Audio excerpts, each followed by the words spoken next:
A lot of discussion about the fronts that you guys were getting from Arkansas and how they were really changing things up, and even Sam Pittman thought that that was a big part of the game. Just how different or much of an adjustment was it for you to get what you saw from them and then try to adjust to that?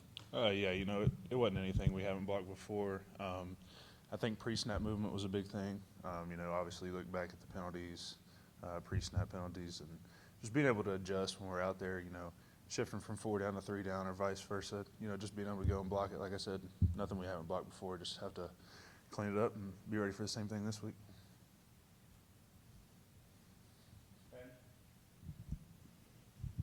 Dayne, what have you seen from the guys and the team overall, just getting back in the building, the response from Saturday night and trying to begin preparation on the right foot this week? Yeah, I think the response has been great. Everybody in the building, we believe in each other. We know, Saturday we didn't get the job done, and we know we didn't play to our standard. So just coming back in, learning from the game, learning from the mistakes, and being ready for this week.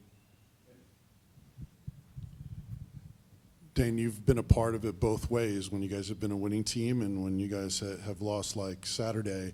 Just how chaotic and difficult is it to try to get off the field when fans are rushing the field in those kind of situations? Yeah, it does get hard. Obviously, we have to play to a standard to not even put ourselves in that position.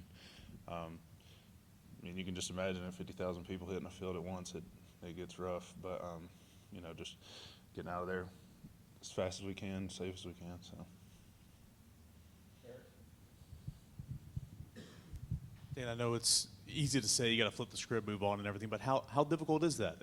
Coming off a road trip, a tough loss, but a huge game here at home. How difficult is it to flip that script? Yeah, it's a tough pill to swallow, but you have to come in, watch the film. You can't soak on a loss, regardless of who it is. If you do that, it's going to carry into the next game, and that's the last thing you want. Obviously, you don't want the loss in the first place, but if you let it follow into the next week, it's just going to domino effect, for the weeks to come. And you got to come in, learn from the mistakes, drop it, and move on to the next one. Dayne, obviously Saturday night didn't go the way Lance or John wanted it to. What's been your message to them, or you all as an offensive line group trying to pick them up and build on what they've got going forward? Yeah, just like the whole thing I've been talking about.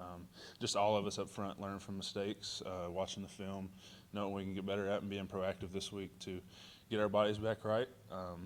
Fix all of our mistakes. Just really harping on this week, taking another step in our preparation and being ready for Florida this week.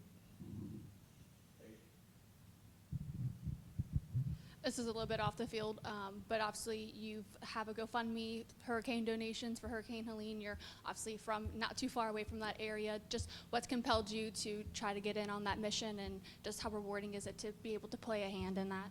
Yeah, so a little story I just want to say about that.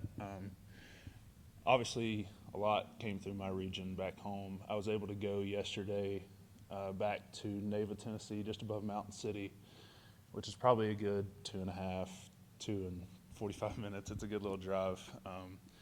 But we took about $4,000, $4,500 worth of groceries and other items that was needed to Elizabeth and Parks and Rec. And then one of my best friends I fish with a lot in the off season, his family owns sorry, it troubles me a little bit. His family owns a farm.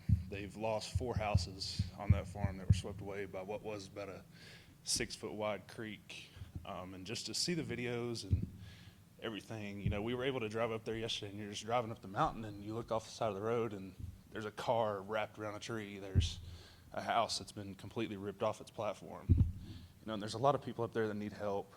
It's just really sad to see what's come to the region. So just trying to use my platform to help those people back home. If there's people out there that's able to donate, there's people that really need it.